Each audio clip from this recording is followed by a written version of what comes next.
भागवत में चल रहा था, थोड़ा मनी में भागवत को जोड़ करके आपको कथा सुनो, पर वो वृत्ति नहीं बन रही थी आपकी, वो स्वरूप नहीं बन रहा था। अब देखो मैंने मेरी साधना की ओर यात्रा करी, अब भजन में भी नाचोगे तुम और कथा में भी शांति से बैठोगे, क्योंकि एक मैं भी तो तपोनिष्ठ महात्मा हूं ना, नहीं हूं क्या मैं बोलूं?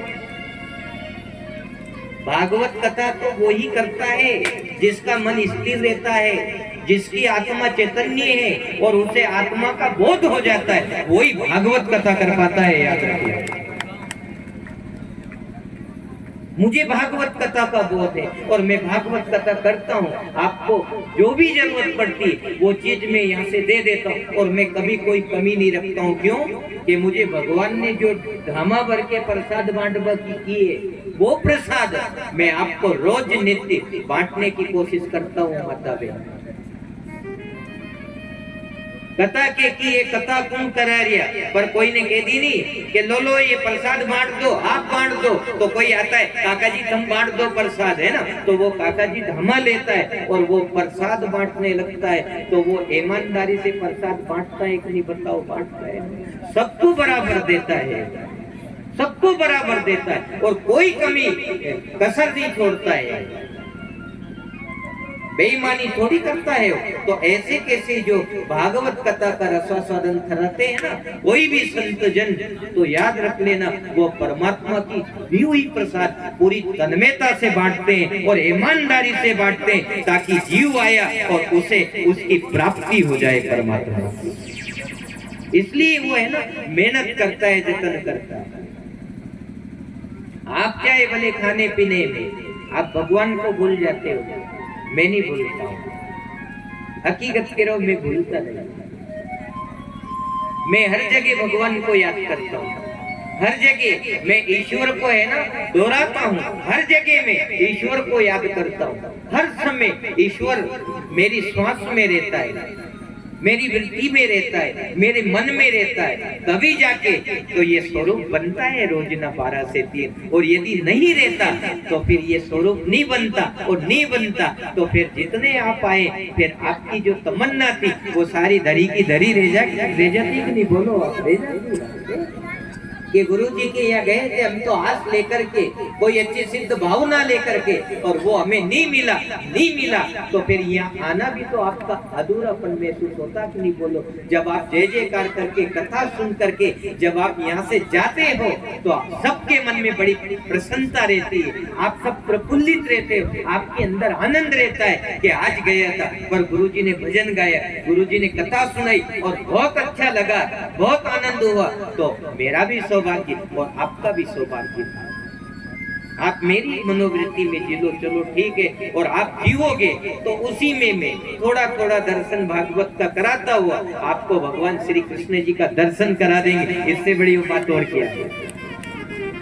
और देखो, जो चौथे दिन में भागवत कथा में आता है सुनने के लिए, दर्शन करने के लिए, वो बड़ा सौभाग्यशाली होता है कि एक तो कथा सुनने को मिलती है और दूसरा कथा में ही भगवान बाल कृष्ण का स्वरूप के दर्शन करने का सौभाग्य मिलता है जीवन को।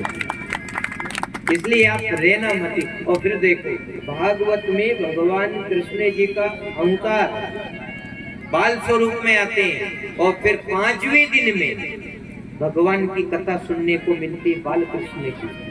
तो भगवान के दर्शन से ज्यादा भगवान की लीला और कथा सुनने में आनंद की अनुभूति है या होती है जीव को, ये याद रखना है आपको।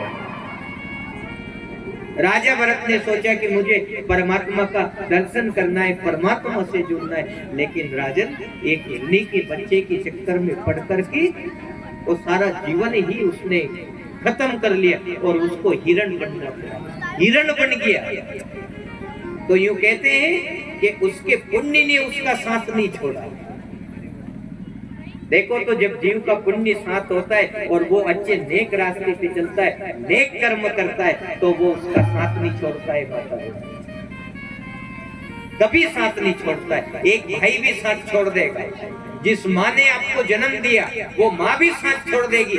जिस पिता ने आपको पाला है वो भी एक दिन आपका साथ छोड़ देगा। लेकिन ये जो पुण्य जो आप एकत्रित करते हो, दौड़ करके आते हो, आप बैठते हो, ये पुण्य आपका कभी भी साथ नहीं छोड़ेगा, जन्म जन्मांतर का साथी हो जाएगा। देखो बजने लगी कि नहीं ताली जब मैंने मेरा स्वरूप जगाया, जब मैं मेरे अपने असल में गया, निज ज्ञान में। ये मेरा निज ज्ञान ही आपको सुख पहुंचाएगा। देखो साहब, वर्तमान में जैसी स्थिति बनती है, जैसा जीव का विचारधारा रहती है, वैसा ही उस गुरु को ज्ञान देना भी चाहिए। सही है कि नहीं? पहले देखो जब ये इंग्लिश दवाइयां नहीं आई थी, मेडिकल नहीं थी, जब लोग बाकी बुखार आती, माता बिना बहुत ध्यान से सुनना, तो कह देता जब वह थोड़ी मूसली खा ले, वह नाक पी ले थोड़ी बांट के। ये सब बेटे हैं, आप लोग बहुत जान, ये बुजुर्ग बेटे सब पिता तुल्य बेटे हैं, बड़े बुजुर्ग वरिष्ठ जन बेटे हैं, इनको सब याद है। कितनी बड़ी प्रसन्नता हुई इस शब्द को बोलने में। आपको ज्ञान से जोड़ेगा ये सब कि ना बांट के पी लो, उसी से बुखार उतर जाती। और आज कहाँ गई साहब वो व्यवस्था, वो धरोहर कहाँ गई? कौन जानता है? ना कौन जानता है वो मूसली कौन खोद के लाता है, कौन पीगा? लेकिन अब सारी दवाई मेडिकल पे आ गई ना। तो समय के अनुसार वही ज्ञान और समय के अनुसार वही ध्यान है। अगर जो अपन आंख बंद करके भी नहीं बैठा तो कोई बात नहीं, पर जब आप भागवत कथा में जाते हो तो जो आपकी मनोवृत्ति है, जो आपका स्वरूप है, जो आपकी आंखें हैं, ये बताती है कि गुरुदेव करने तो हमारा ध्यान नहीं लगेगा, करने तो मन नहीं लगेगा, पर आपके द्वार पे आया, बस 3 घंटा के लिए आप हमें खींच देना, तो हमारे नजर भी स्थिर हो जाएगी और हमारा मन भी स्थिर हो जाएगा। यही हमारा ध्यान, उधर निकलना थोड़ा सा, ये हमारी समाधि मान ले। तो जो आप 3 घंटा बैठ करके स्थिर जो भगवान की कथा सुनते हो, वो कथा ही आपके जीवन को निहाल कर देगी, आपको कहीं जाने की जरूरत ही नहीं पड़ेगी। और यहाँ से हट के आप कहो कि मैं कहीं ज्ञान ले लूं, मैं कहीं ज्ञान धारण कर लूं, तो यहाँ से हट के आपको ज्ञान नहीं मिलेगा माता। यहाँ से हटके ज्ञान नहीं मिलेगा आपको। इसलिए इस भागवत कथा को सत्य ग्रंथ का है, और जो इस सत्य ग्रंथ का दीदार करता है ना, उसका जीवन उन्नत बनता है, उसका जीवन समृद्ध बनता है। इसलिए हमें एक पल की भी भूल नहीं करना है, एक पल की भी इधर उधर नहीं देखना, फालतू फालतू बातें नहीं सुनना। और कहीं की बोले भी है तो उसे कह दीजिए कि यहाँ तो मत खा रही, यहाँ तो चुपचाप बैठ जा। तो ये जीवन बहुत लड़े साहब, ये जगबा और बगबा में माने नहीं है। भोजी भी आई होगी, लो पकौड़ी बन रही, भजिया बन रही है, चाको तो भोजी चाक भाई चाक तो में दादगी अतरा चाकिया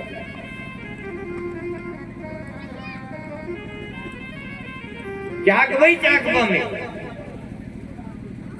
ऐसा प्रसंग जीवन में कई बार आया है माता बहना। इसलिए यहाँ अगर जो कोई बोले उसे चुप कर दो कि बहन यहाँ तो मत बोले, कम से कम मुझे थोड़ा सुन लेने दे, मैं सुनने के लिए आई। मैं सुन के आंधी बेरी होगी दुनिया की सुन के। अब 3 घंटा को समय मिलियो और कोई भापड़ा गुरुजी सुना रिया तो उन गुरुजी की सुन लवा दे मोए। 3 घंटा सिर्फ केवल गुरु की सुनो, या जगत में किसी की मत सुनो।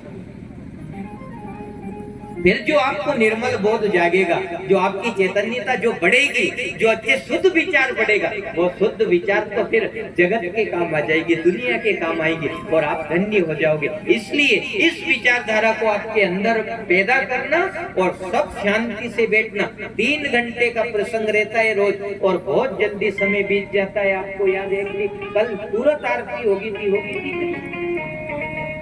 और आज भी चौथा दिन है, बहुत जल्दी समय बीत जाएगा। और अपने है ना बाल कृष्ण का दर्शन और आरती देखने का सौभाग्य मिलेगा। इसलिए और आप जितनी भी माता बहनाएं रोज आ रही है, मुझे पूर्ण विश्वास है, जितने भी जो ये भक्त लोग आ रहे हैं, मुझे पूर्ण विश्वास है एब्सेंट नहीं कर रही, आप रोज आ जाए। जो माता बहना रोज आ रही, प्रथम दिन सारी, वो आज भी आ रही और अपने एक स्थान पर आकर के बैठती, यही तो अपना बड़ा सौभाग्य है। एक स्थान पे बैठना भागवत में सबसे बड़ा चमत्कार होता है। एक नित्य जगह आपके जीवन में होना चाहिए कि मैं कथा में